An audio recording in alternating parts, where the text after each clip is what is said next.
আজকের ব্লগটা শুরু করছি বিকালবেলা থেকে। আসলে আমরা আজ বিকালটা একসঙ্গে দুজনে মিলে দারুণভাবে কাটিয়েছি। বেশ কিছু হাতে কাজ নিয়ে বেরিয়েছি, যদিও কাজটা কিন্তু উপলক্ষ মাত্র। আসলে আমার উদ্দেশ্য ছিল দুজনে মিলে অনেকটা সময় একসঙ্গে কাটানো। প্রথমেই গেলাম একটা ডিজিটাল ফটোশপ দোকানে, সেখানে আমাদের ছবি বের করব।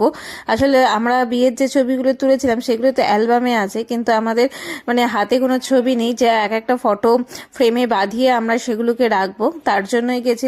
ওখান থেকে আমাদের বেশ কিছুটা সময় দিয়েছিল। সেই সময় আমরা এসেছিলাম গঙ্গার ধারে, ওখানেও অনেকটা টাইম কাটিয়েছি।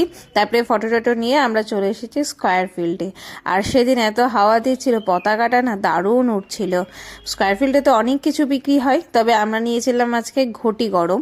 বেশ ভালো লাগলো খেতে। আর আমরা স্কয়ার ফিল্ডে প্রায় 1-1.5 ঘন্টা বসেছিলাম, অনেকটা সময় গল্প করেছি। ঠিক আগে যখন আমরা বিয়ের আগে গল্প করতাম সেরকম একটা ফিল আসছিল।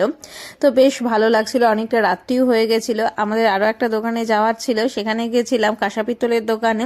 ওখান থেকে একটা জিনিস নিয়েছিলাম, আর তারপরে বাড়ি আসার পথে একটা তরমুজ নিয়ে বাড়ি চলে এসেছিলাম। এই ছিল আজকের ভিডিও। ভালো লাগলে লাইক